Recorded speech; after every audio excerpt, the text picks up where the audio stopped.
Back to SpongeBob games. Now, in the last SpongeBob video I did, I forgot one Game Boy Advance game even existed until after I posted the video, after which I went and promised that that game would get its own video as a result. This was a mistake. Why didn't anyone stop me? Breacher from the Krusty Krab for the Game Boy Advance. Would you believe that this isn't even the worst version of this game? Booting up and the title screen is a bit nauseating, though I do like the super retro horror theming, so I'll call it a net neutral so far. The title music exists. I do like that the main menu is presented as movie posters, and the file select is a marquee, so the theming here is actually pretty on the ball. Start a new game, and we get an old-timey theater count, followed by some text and some questionable art. SpongeBob gets a literal race car bed, Plankton calls SpongeBob a cuck before the race starts, and I'd like you to join me in marveling at this absolutely riveting gameplay.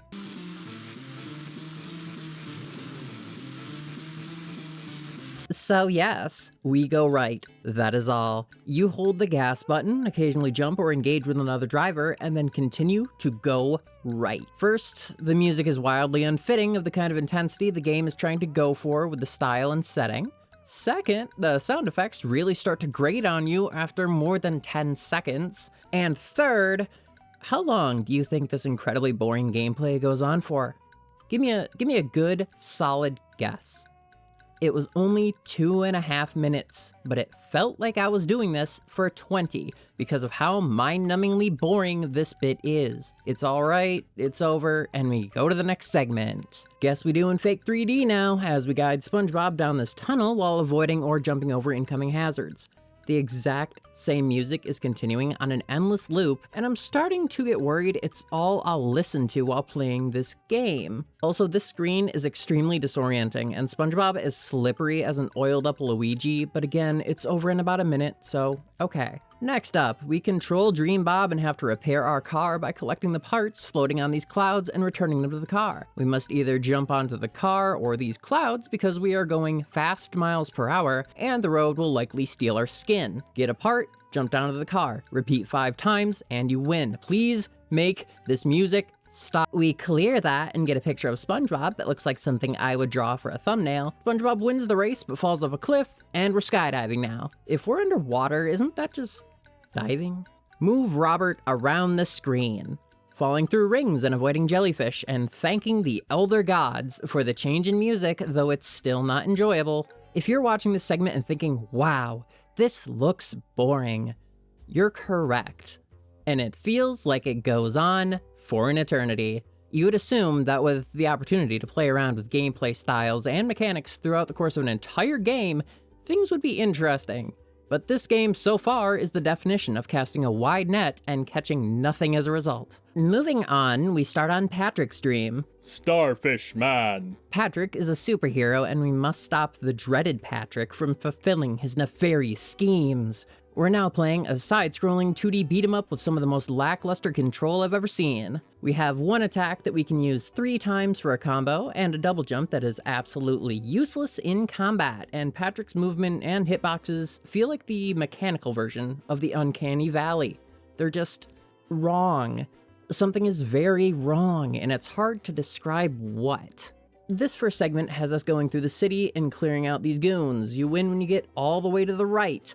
No, there is no exploration, no, the combat isn't good, and no, this is still not fun. There's also these Z tokens I keep collecting throughout the game, but I have no earthly idea what purpose they serve, and I refuse to look it up. Next bit, it's a vertical auto-scroller where we avoid hazards and enemies. It's as slippery as SpongeBob's tunnel segment, goes on far longer, and some third thing I'll figure out later. By the way, this music, yeah, this is on a loop for almost every Patrick segment and made my sleep paralysis demon long for hearing loss.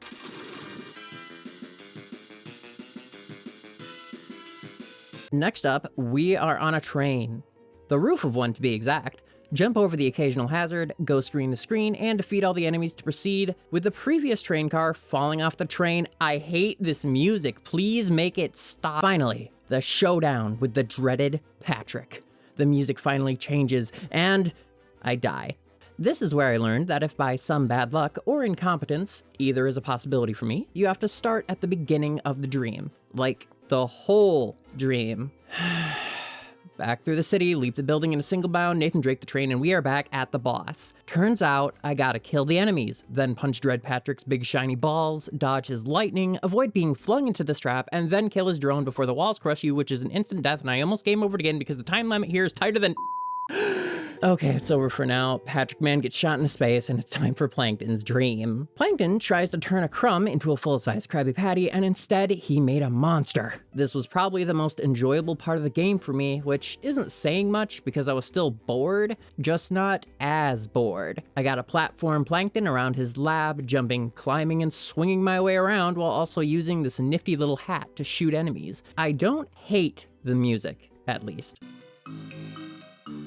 The platforming controls are about as unresponsive and sloppy as anything else in this game, but this segment was the least offensive of them all. Get to the end of the lab and start the next segment where the monster patty starts to chase us. It's the same type of deal as the last, except we have the big meat chasing us and shooting sauces through the air. I tried to see if I could get so far ahead of Mr. Meaty that it becomes a non-issue, but no, the patty rubber bands to make sure it's almost always a threat. Seems like there was more care taken into Plankton's bits than anything else in the game, which is a very bizarre thing to me. Getting to the end of 2 chase segments brings us to the boss battle, where we have to shoot the nozzles off the patty while it rotates and spews various liquids at us. It was even almost fun. Probably the most engaging thing in the entire game for me, which is especially bad because it's all downhill from here. Next bit, back to SpongeBob, and we're in a side-scrolling auto runner where we have to speed up, slow down, or jump to avoid the Alaskan bullworm. Again, the music just does not match in the slightest, and it's just generally not good. Thankfully, this part is very short. We get eaten by the worm at the end, and the next part has us doing some platforming inside the worm. We've no attack, so it's purely a game of avoidance-based platforming set to the very same strange music as the last minigame. This isn't the worst thing ever, but it still gave me indigestion and a slight ringing in my ears. The third part is the same as the second, except now we have to collect 5 plane parts while platforming. I wish I had more to say, but this game is as exciting as eating soggy cardboard. On to the neck. Oh no. We now have to pilot this plane out of the worm, and this control makes me feel terrible. Left and right rotate the plane, and that is all the control I have aside from shooting. This is like top-down tank controls without a forward option because you're always moving forward at an inconsistent rate. It's not even responsive because when you rotate, it takes a second for the plane to shift momentum and actually go in that direction. This was miserable. There was a time limit, by the way. Back to Patrick Man. It is now a side-scrolling shoot-'em-up in space.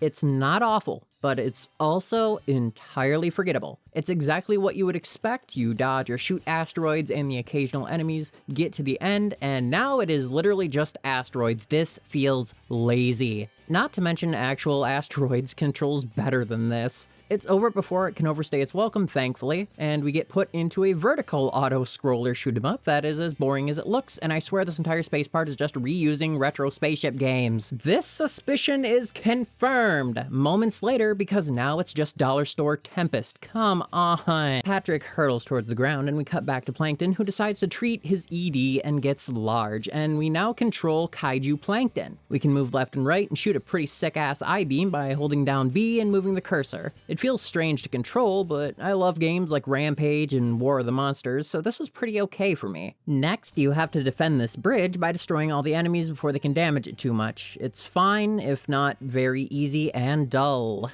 Up next on the Marathon of Terrible, Plankton's got his head in the clouds. Can he shoot down his naysayers before they cut his dream short? Play now and find out. No, don't actually play this game. The answer is yes, and we're moving on. SpongeBob comes in on his biplane, and to do battle properly, we need to climb up the side of this comically large building while dodging the random shit residents are throwing out of their windows. Why yes, the scale of absolutely everything is fluid depending on the needs of the minigames. Thank you for noticing. This bit was frustrating because it's terribly designed. You can easily get blocked in since when Bikini Bottomites have their windows open, you can't use that tile for movement. I frequently got stuck in place while being showered with debris that I was helpless to avoid because of bad design. You can move back down, but you have no way of seeing what you're moving into, so it might just make everything worse. Hate it. Next part. SpongeBob flies in heroically after subscribing to the channel, and now we're playing a ripoff of that one old game that I, for some reason, am blanking on the name of. Here you gotta control your height to navigate the environment while avoiding Plankton's I-beam and shooting up things in your way. Still no idea what these tokens are. Oh no, not again. It's the escape from the worm all over again, except bigger, longer, and faster. That's what she said.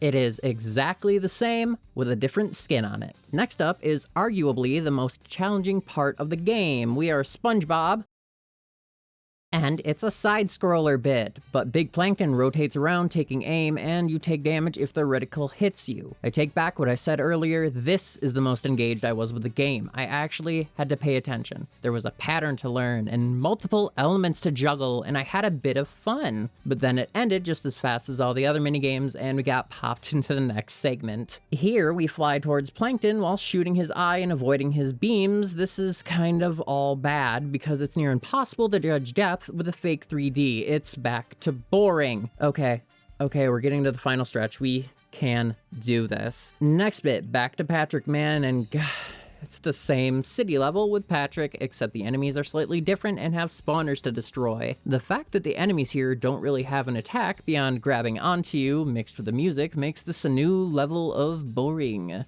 Color palette's nice though.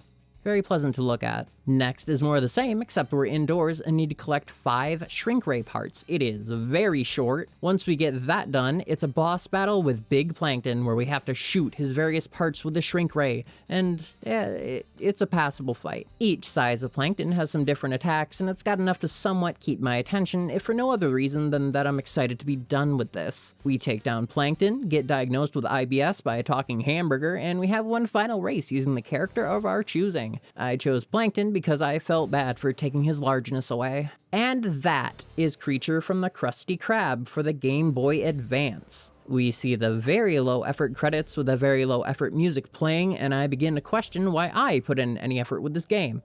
Let's talk.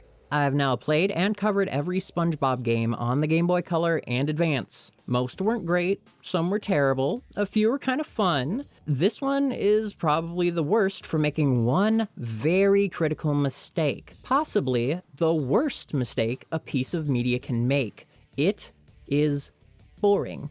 I wasn't getting angry, I wasn't laughing at how bad parts were, I was forgetting the game as I was playing it. It's not even worth playing because you like bad games, because it's not a bad game. It's fully functional, and it did what it set out to do, making this game the equivalent of eating a dry, saltine cracker. I said at the beginning, it was a net neutral, and yeah, that's about fitting. Thank you for sharing your time with me today, and an even bigger thank you to my Patreons who help support my nonsense. Links to the Patreon, Discord, and my Blue Sky are down below, along with the new schedule. For the immediate future, Mondays I'll upload a drawing and storytime video, Wednesday will be Let's Plays, and Friday will be retrospectives and reviews like this one. If you've got an idea for me to dig into, go ahead and drop a comment, even if it's a ridiculous one. Until next time, treat your ED with Krabby Patties, and I love you all.